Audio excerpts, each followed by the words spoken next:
What's on your radar, Batya? One of the things leftists like to accuse conservatives of is using culture wars to paper over the gap between rich and poor. The criticism was perhaps most aptly posed by Thomas Frank's 2004 book, Phenom, What's the Matter with Kansas?, in which Frank asked why the white working class, once the mainstay of the Democratic Party, had abandoned the Democrats by and large for the Republicans.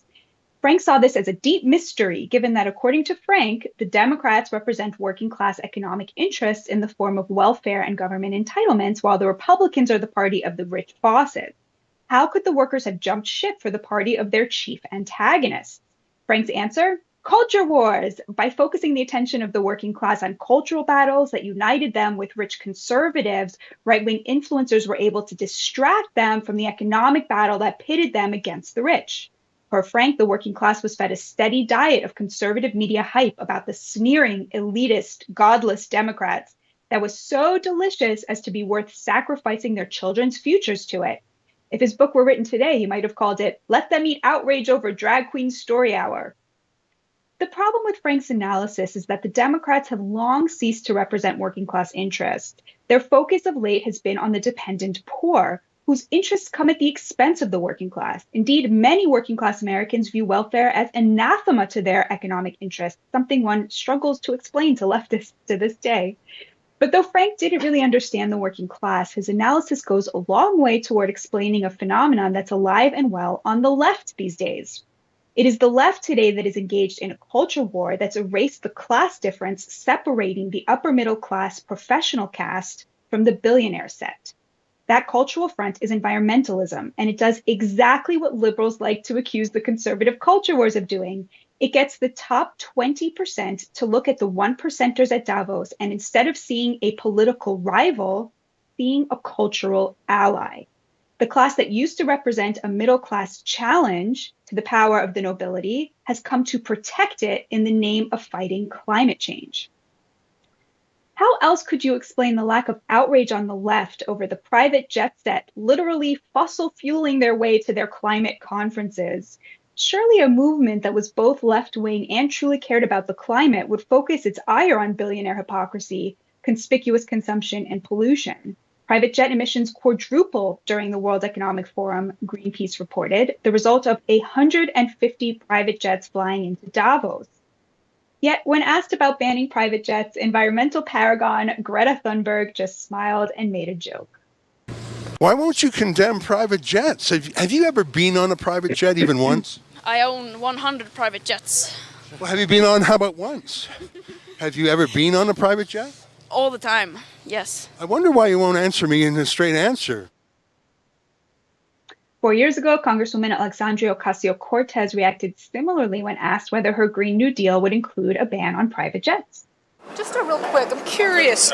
As far as private jets are concerned, would you want to ban those as well?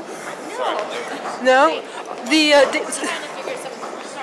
So the new Green Deal wouldn't actually include that, no?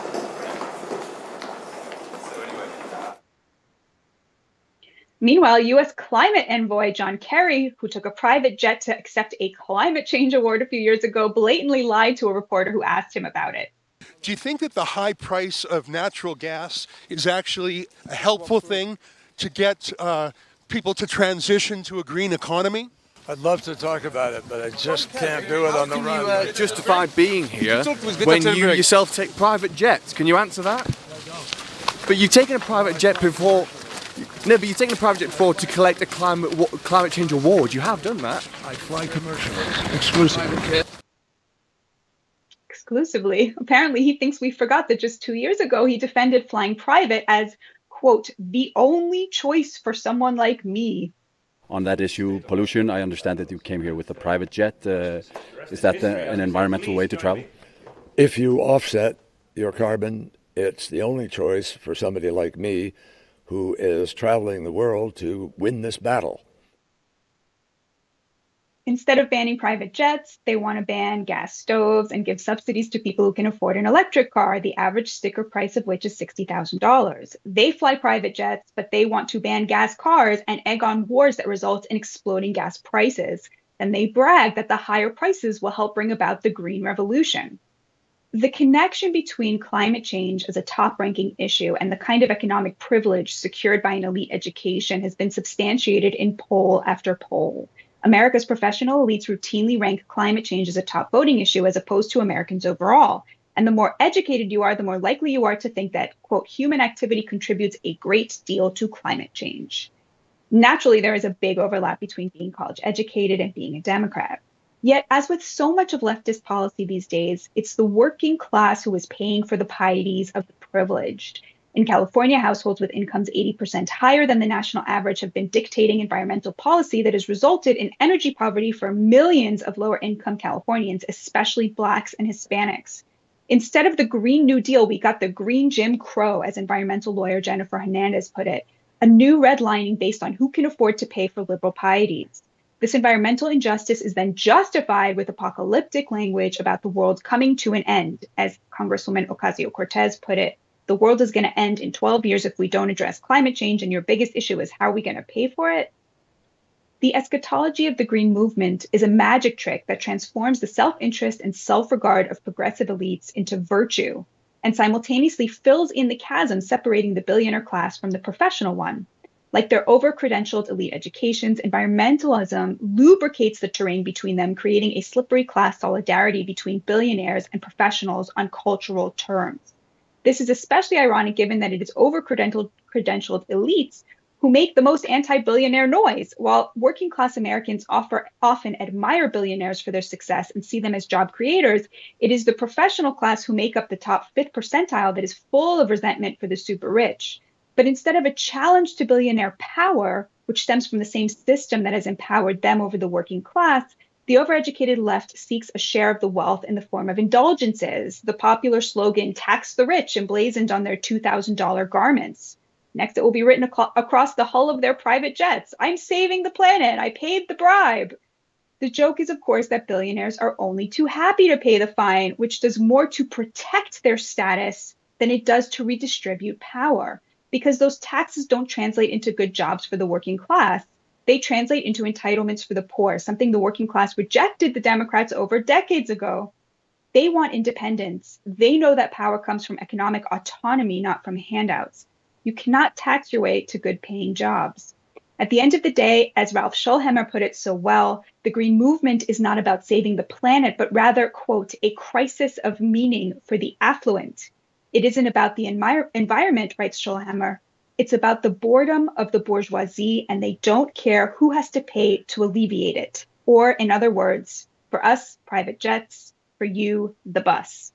Joining us now to discuss is Ralph Schulheimer himself, assistant professor in economics and political science at Webster University, Vienna. Welcome, Ralph. Thank you so much for having me. So first of all, please feel free to disagree or dispute anything that I just said, but I would like to know, what were your impressions of the World Economic Forum, and how does this fit into your thesis about the boredom of the elite? It kind of reminded me, there was this 2010 movie called Dinner with Schmucks, or Dinner for Schmucks, I think it was called. And the premise of the movie was it was a group of millionaires who had this ongoing bet who could find the most eccentric person, and they would invite them to a dinner and then kind of make fun of these people and, you know, give a crown to the kind of most eccentric one they could find. And a little bit for me, it feels, with some exceptions, of course, this is what Klaus Schwab is doing in Davos. I mean, if you look at the appearance, for example, of Al Gore, but also a little bit of John Kerry, I mean, this was really borderline eccentric. I think Al Gore said that the oceans are bombarded every day with 600,000 Hiroshima bombs. So there were all these, and there was like one musical event where somebody was, I think, playing the ukulele on stage and somebody was making animal noises next to it. I mean, it was very intriguing to watch, but it was like out of one of these movies, right? And don't forget, I think a ticket to Davos is like $250,000. And this is kind of what is presented to me, right? It's a very privileged group of people that get together and talk about something that they believe is extremely important to them, and that since they talk about it, it gives them the right to tell an increasing number of how they have to behave as well. And they made no qualms about it, right? If I hear people say, well, the living standards we had in the past, we won't be able to keep them, right? Kind of, we all have to make sacrifices. I'm always wondering, who is that we? And I mean, what's the sacrifice for the guy flying in on the private plane? But what's the sacrifice going to be for the guy who's a truck driver? right? So, and I think this is going to be the problem. So they might have, one Lakeview villa less, but for the truck drivers, for the average person, this can really be existential, because don't forget one thing. This is ultimately what they are proposing is a war against the production and the use of energy. And there is nothing that works without energy. I cannot stress this enough. We talk about this like it's one sector of many, but it's the one sector that makes all the other sectors work. So if gas is expensive, if electricity is expensive, production becomes expensive, fertilizers become expensive. So everything in the grocery store becomes more expensive, which means that people who depend on this to a large degree have to pay more and more and more. So they are going to suffer, and they are definitely going to get poorer than they were before. Yeah, it's very interesting because what I really appreciate about your work is that you're not a climate change denier. You don't sit there and say this isn't happening, we shouldn't care about the environment. Your work very much stresses that, of course, we have to do what we can to mitigate the impact, but it should be equitably distributed. And instead, what we're seeing is the reverse. You're seeing the elites benefiting and then asking the working class to pay for it. Talk to us a little bit about that, about, what kinds of climate change mitigation efforts do you think would be appropriate? Oh, I think there's plenty. My idea is always that you look at a country and say, okay, the goal is reduction of emissions. So you say a country should have the perfect mix to bring emissions, particularly, of course, CO2 emissions, down to the lowest possible level. For example, the country where I live, Austria, we are blessed topographically with a lot of hydropower. We could do nuclear. We could probably bring our emissions down very, very low. Saudi Arabia, if they say, listen, we want to do a lot with solar because we have the sun, we have the required sunny days, I think that's smart for them to do. If Sweden says we're going to do hydro and nuclear, that's also fine. I think there are different areas that offer themselves for different approaches, and then we'll gradually get the CO2 down, but we can keep the level of needed energy to ensure a flourishing of the people, for lack of a better term, call it humanity. And I think this should be the criteria. The first criteria should be that you create the conditions where as many people as possible can live as good a life as possible. And why is that the case? Because what that means is if people are well off, they are much more willing to go along with your program. We know this. Every statistic, every poll shows if people have a certain level of income, they start to care about the environment. They start to care about climate. So if we make policies that first ensure that more and more people can move from, the working class to the middle class, from the lower middle class to the upper middle class, the number of people caring about the climate is also going to increase, and then we can gradually also tackle that problem. What I feel now is that it's decreasingly the desire to solve the climate problem and increasingly a matter of a power grab that is more driven by religious fervor than actual a technocratic approach to solve a problem. And again, to make this clear, they say this. I mean, they said it in Davos. Greta Thunberg said it in her most recent book. They say, well, climate was yesterday, but now we talk about changing the systems.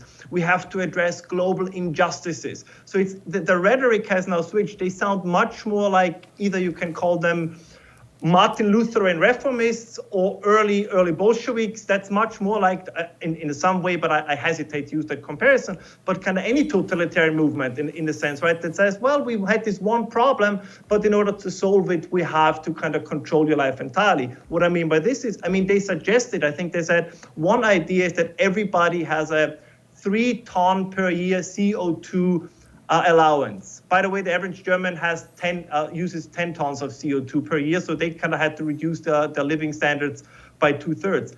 But what that means is, if you want to keep track of the CO2 that people use, you need a quasi-totalitarian state, because how else would you track it? So this comes in the cloaking of benevolence, but I think there is a risk. We should not underestimate this. Well, fascinating stuff, Ralph. Thank you so much for joining us today. And thank you, Batya, and we'll have more Rising right after this.